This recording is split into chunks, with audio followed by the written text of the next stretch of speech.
Fala galera, beleza? Sou o Robson da Made for Street e a gente está aqui em mais um vídeo em parceria com o canal da Peça. E hoje a gente vai falar sobre comando de válvula.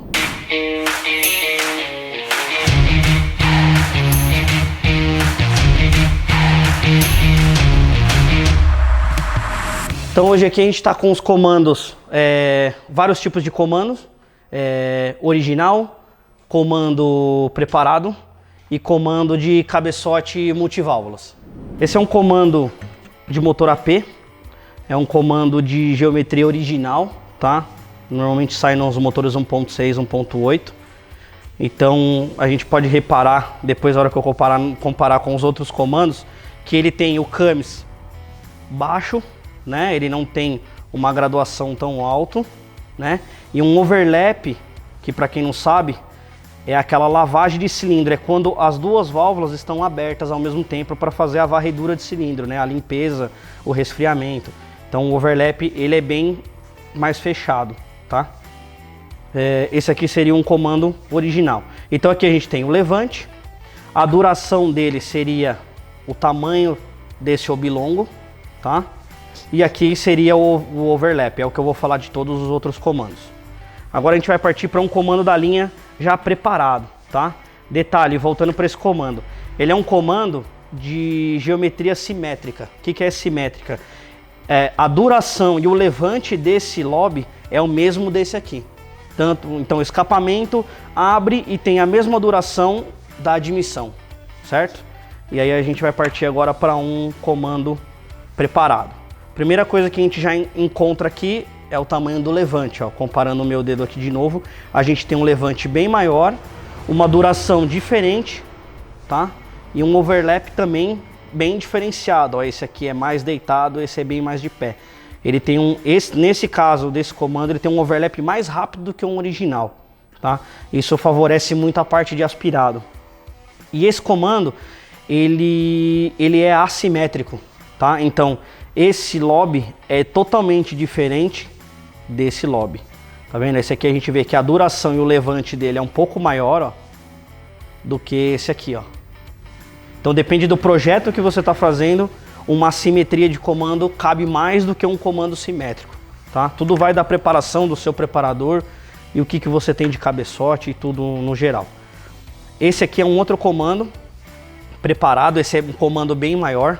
Ele é um comando 300 graus de duração com mais ou menos 10 de levante, tá? E ele é um comando simétrico. Então aqui é igual aqui, mesma altura. E o overlap dele também é bem diferente dos outros comandos, ó. Ele aparenta ser bem mais aberto aqui. Então isso aqui são dois comandos para turbo. São comandos de graduação bem alta. Esse aqui é um 300 graus.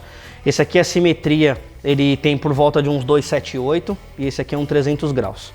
Então saindo do comando para cabeçote 8 válvulas, a gente vai para os comandos de cabeçote multiválvulas. Então esse é um comando de Lancer aspirado. A primeira coisa que a gente encontra aqui de diferente são que eles têm camis gêmeos. Por que ele tem camis gêmeos? Porque ele aciona duas válvulas no mesmo ciclo, tá? Então esse aqui é o comando de admissão, então ele abre duas válvulas de admissão, tá? Esse é um comando somente de admissão, ó. Então ele tem, os dois são exatamente iguais, ó. Tanto na duração, levante, exatamente igual.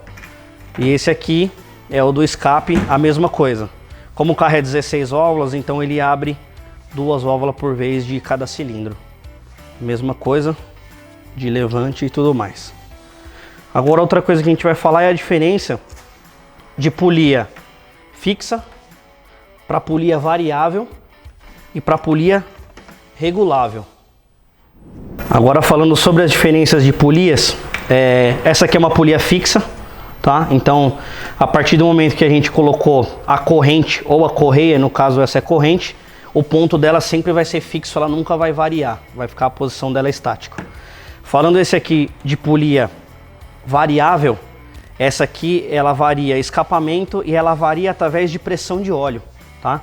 Então existe uma válvula no carro que é controlada eletronicamente, que quando ela coloca óleo dentro desse sistema, dentro dessa roda que a gente vê, que é uma bomba na verdade, ela adianta ou atrasa. Então quando ela põe óleo, ela adianta, quando ela remove óleo, ela atrasa, fazendo com que o comando fique variável, certo? Isso favorecendo baixas e altas rotações, conforme o engenheiro na hora da programação decide o que é melhor para o motor. E diferente da polia regulável, muita gente acha que é para tirar mais potência, trazer o torque mais para baixo, mais para cima, e na verdade não é realmente assim, né?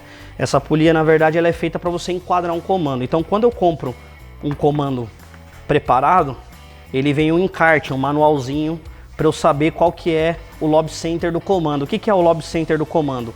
É a melhor fase do comando, aonde ele vai fazer a abertura, onde o comando vem a melhor potência dele. Isso o fabricante que desenvolve, ele testa isso de várias formas, em vários ângulos diferentes, e ele te entrega isso já de mastigado. Ó, o lob center desse comando, a melhor enquadramento dele é com tantos graus, e esse cara aqui ele é responsável por isso. Por exemplo, quando a gente monta isso aqui e vai correiar o carro, né? Vai colocar a correia. Primeiro, para enquadrar um comando, a gente põe um disco de grau embaixo, que eu já mostro para vocês como que funciona. Então, eu coloco o disco de grau no virabrequim e mostro qual que é a graduação, né? E vou lá e afiro qual que é a graduação que o fabricante me pediu, qual é o lob center. A partir daí eu vou pôr a correia. Eu deixo a polia em balanço, né? Que toda polia, pelo menos de marca boa, ela vem uma graduação, então ela tá aqui em OT, que a gente fala, que é o meio a meio dela, tá? E aí eu vou pôr a correia. Caso a correia não entre aqui, eu não posso mexer no comando, porque o comando já tá aferido no seu lob center. Então eu tenho que soltar os parafusos e virar somente a parte da engrenagem, sem virar um miolo, tá? Então eu virando aqui, eu faço a correia casar direitinho na aferição que eu deixei embaixo e na aferição que eu deixei em cima. Logicamente, se você, num dinamômetro, testar 1 ou 2 graus para lá, 1 ou 2 graus para cá, talvez você descubra alguma coisa diferente, porque cada motor é diferente a resposta de um para o outro. Então, vale a pena o teste. Enquadra o que o fabricante pediu, e se você quiser, você pode explorar 1 ou 2 graus para frente, 1 ou 2 graus para trás. Mas essa é a principal função da polia. Não é só pôr a polia e sair regulando para frente e para trás que você vai conseguir extrair potência do carro. E aqui a gente vai falar agora sobre o disco graduado que eu comentei, tá? O que seria esse disco graduado? Esse é o disco que a gente faz todo o enquadramento do comando, tá? Então, para fazer um perfeito enquadramento no comando, aqui ele me mostra toda a graduação que eu vou fazer, né? Que eu preciso saber para enquadrar o meu comando. Então, no caso dessa aqui, ela me mostra até 90 graus e aqui 90 graus de novo. Tem algumas que mostram 360 graus, mas aí é diferença só de fabricante e no final é a mesma coisa. Você sabe que uma volta completa, bateu no zero, é 360 graus, tá? Então o que eu faço? Essa peça eu prendo no virabrequim, tá? Quando eu prendo ela no virabrequim, eu vou e coloco o motor em PMS. O que seria o PMS? Ele em ponto morto superior. Quer dizer que o pistão, o primeiro pistão, ele tá em cima, totalmente em cima, tá? Quando eu coloquei ele totalmente em cima, eu coloco um araminho, uma seta, alguma coisa de referência fixa aqui, tá? E essa polia tem que ficar bem fixa no virabrequim. Quando eu pus em PMS e apontei a 0, aí eu vou lá no encarte do comando e vejo quantos graus que eu preciso para pôr a admissão. Então eu avanço esse cara em quantos graus o fabricante me pediu, certo? Coloquei esse avanço, eu coloco a correia e volto ele, para saber se realmente ele enquadrou direitinho.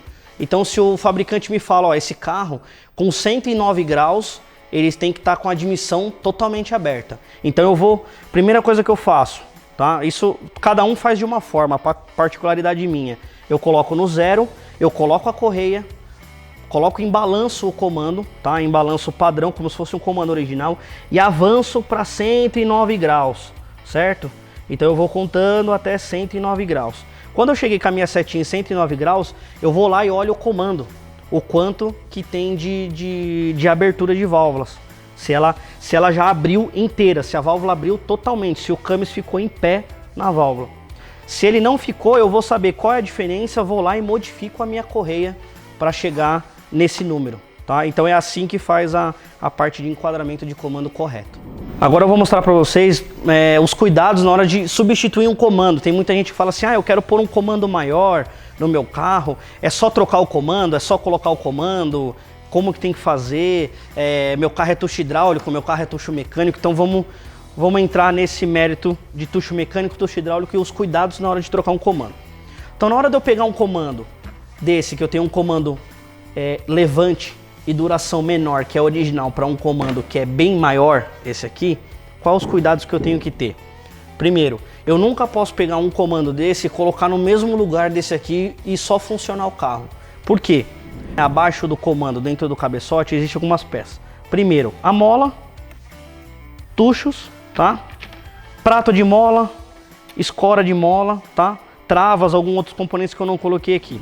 Esse comando ele vai empurrar a minha válvula. Quando ele empurrar a minha válvula, ele vai comprimir essa mola. Se o comando for muito alto, ele vai dar batente de mola, que a gente fala. O elo vai encostar um com o outro. O que vai acontecer? Eu posso danificar a minha mola, posso não abrir totalmente a minha válvula e posso danificar o meu comando. Porque se essa mola não está preparada para receber o tamanho de levante, eu estrago todo o componente. Você pode perder um cabeçote, até mesmo um motor, por um simples vacilo de comando, tá? Então, essas molas ela tem que ser pesada, ela tem que ser vista a carga. Então, existe um dinamômetro de mola, né? Um aparelho que a gente faz a aferição da mola, que você pressiona a mola inteira, vê qual é a carga inicial dela, a carga que ela tem para voltar e qual é a carga e qual é o limite dela para dar batente de mola. A partir disso aí eu consigo saber se essa mola vai servir para o meu comando ou não, certo? Então essa aqui é a parte da mola. Tem aqui também a particularidade dos tuchos, tá? Então esse aqui são dois tuchos de AP, Volkswagen AP. Esse aqui é um tucho mecânico e esse aqui é um tucho hidráulico. A gente repara que o tucho mecânico ele tem uma moeda aqui em cima, tá vendo? É um calço. Então a regulagem de folga feita num tucho mecânico é por cima, original. E esse aqui é um tucho hidráulico. A gente vê que não tem nada em cima, porém embaixo a gente tem um pistãozinho hidráulico, tá? Tá vendo? Dá para perceber que ele tem uma mola, ele enche de óleo, né? E ele que faz a folga de válvula, tá? Então por que todo mundo prefere, né? Quando vai pôr um comando mais alto, por que se dá preferência de ter um tucho mecânico e não um tucho hidráulico? O tucho hidráulico ele sofre delay na volta. Então eu preciso que essa mola tenha força o suficiente para jogar a minha válvula de volta para o lugar dela. Porque como ela abre bastante, eu tenho um grande risco do meu pistão vir e bater na válvula, certo? Então eu preciso de uma mola que puxe isso o mais rápido possível. E o tucho hidráulico, quando eu vou acionar, ele tem uma leve flexão, porque ele tem uma outra mola aqui dentro. Então quando eu vou acionar, ela não dá o acionamento tão rápido como eu preciso. Por isso que a maioria dos carros, principalmente AP, a gente substitui pelo tucho mecânico, quando ele já não é mecânico, tá? Então aqui embaixo ele tem o apoio da válvula certinho e aqui em cima eu tenho a parte das moedas, né, que seriam essas pastilhas, que cada uma tem um diâmetro diferente, porque cada comando o fabricante me manda um encarte e ele me fala qual é a folga de válvula que esse comando trabalha, tá? Então eu vou falar como que a gente faz agora a folga de válvula. Quando a gente trabalha com um tucho hidráulico, não existe folga de válvula, tá? O tucho hidráulico ele sempre trabalha com a válvula encostada, sempre trabalha com cames, né, na verdade, encostada já no acionamento da válvula. Então, entre essa parte aqui e o encosto aqui, né, que no caso seria isso aqui, ela é zero folga, tá? Por que ela é zero folga? Porque ela tem um pré-acionamento aqui dentro, tá? Então ela trabalha sempre encostada, tá? Fazendo esse movimento, tá? Isso aqui seria o perfil do tucho hidráulico. Um tucho mecânico, eu exerço uma folga, tá? Logicamente que não desse tamanho que eu estou mostrando, mas existe uma folga para não trabalhar encostado, tá? Porque senão a gente tem um fenômeno que chama de válvula presa. O carro pode falhar, trazer pouca potência e tudo mais. Então eu tenho que ter uma distância, que essa distância também é fornecida pelo meu fabricante. O fabricante do comando também vai me dizer se essa folga precisa ser de 0,40, 0,35, a folga sempre é diferente na admissão do que o escape, então a gente afere essa folga pela pastilha. Falando em comando de baixa graduação, a regulagem é feita por cima. Isso aqui é original, tá, galera? Isso aqui é uma regulagem de folga de AP original, tá vendo? Olha, é uma pastilha que vai em cima. Quando a gente prepara um carro com um comando muito alto, eu não posso deixar a pastilha em cima. Por quê? Esse comando, ele afunda tanto a minha válvula, que quando ela volta, essa pastilha pode espirrar, ela pode sair de dentro do alojamento. Imagina isso aqui acionando em 8.000 RPM, 7.000 RPM, muito rápido. Essa pastilha ela vai sair, ela vai flutuar do meu alojamento. Então nesse caso, muita gente usa o termo que muita gente deve ter ouvido, que é regulagem por baixo. Quando se fala, eu tenho meu carro, eu uso um cabeçote que a folga é regulagem por baixo. Como em cima eu expliquei que eu posso ter a remoção dessa pastilha, né? Ela pode sair conforme ela vai acionando a válvula com um diâmetro, um camis muito grande. Então, o que seria a regulagem por baixo? Tem alguns fabricantes que eles fabricam um tucho já desse tamanho, para poder alojar uma pastilha dessa por baixo assim. E tem casos que a gente pega o próprio tucho, tá vendo? Ele é exatamente igual, mas a gente remove a parte do hidráulico num torno, tá? Tá vendo? Esse aqui não tem o mecanismo dentro. É o mesmo tucho, mas não tem o mecanismo. E aí a gente consegue usar as pastilhas por baixo, tá? Não vai tudo isso de pastilha, tá, galera? Só para demonstração. Então eu vejo qual é a necessidade que eu tenho, qual folga eu preciso. Nessa folga eu defini que eu preciso de essas duas pastilhas, tá? A pastilha vai montada aqui, tá? E aqui ela vai escorada na válvula. Então aqui em cima eu não tenho nenhum risco dessa pastilha escapar igual a outra, porque ela tá todinha presa nesse alojamento embaixo. Então isso aqui seria a regulagem por baixo, tá?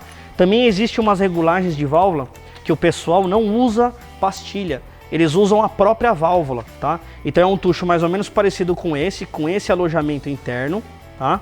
Ele é oco igual esse aqui, né? Não tem nada, ele é liso em cima. Porém a regulagem se faz na válvula. Então a retífica que está fazendo, ela coloca a válvula e vai tirando a folga na válvula. Então a distância disso aqui fica entre a válvula e isso aqui. Então eu preciso de 0,40 de folga.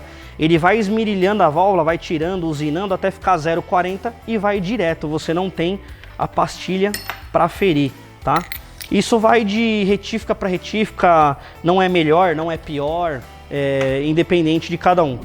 Como eu sei que essa folga está certa ou não? Existe uma ferramenta que chama calibre de lâmina, tá?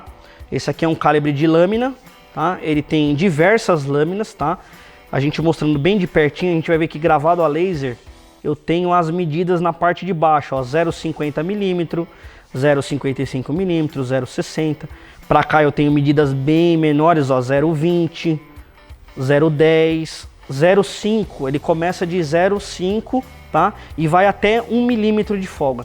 Então, através desse calibre, na verdade, né, cada folha dessa, vamos dizer assim, cada calibre desse, ele é aferido, né? Então ele tem exatamente a medida que está escrito aqui.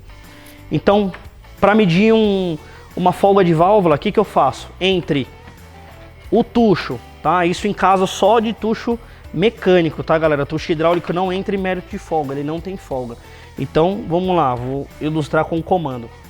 Quando o comando está com o camis para cima, eu pego o calibre de lâmina que eu desejo, né, ver a folga. Então vou dar um exemplo, tá? Vamos falar que esse comando eu preciso de 0,40 de folga, certo? Então eu vou aqui no meu calibre de lâmina e vou pôr o 0,40, tá? Quando você testar no cabeçote, pode ser que ele não passa, você queira colocar, ele não entre, tá? Então se ele não entrar, quer dizer que essa folga de válvula está menor que 0,40, tá? Nesse caso eu vou testando todas as lâminas inferior, tá? Então eu coloco 0,35, 0,30 até ver qual a folga vai entrar. Quando eu descobrir que minha folga entrou, eu vou pegar a minha pastilha, medir ela, tá? Vamos dar um exemplo que ela tem 1,5 milímetro essa pastilha, tá? E eu preciso baixar 0,10 de folga. Então eu preciso de uma pastilha de 1,40, certo? Eu preciso de uma pastilha menor para poder colocar. Então é assim que a gente faz a parte de calibração de folga de válvula. Se acontecer outro fenômeno, por exemplo, se ela tiver maior, se ela entrar um 0,60, ela está entrando 0,60, então minha válvula está muito solta. Então eu preciso de uma pastilha um pouco mais grossa, de uma medida maior. Se você estiver procurando comando original ou qualquer outro tipo de peça voltado para original, acesse o canal da peça que lá tem preços incríveis. Se você estiver procurando qualquer coisa sobre preparação, comandos ou tiver alguma dúvida nesse vídeo ou qualquer outra coisa, entre em contato com a Made for Street e me procura aqui que a gente dá uma atenção legal. Não esqueça de deixar nos comentários o que você achou do vídeo. Se você quer um outro conteúdo sobre motores, deixe nos comentários. Não se esqueça de se inscrever no canal, curtir esse vídeo e ativar as notificações do sininho.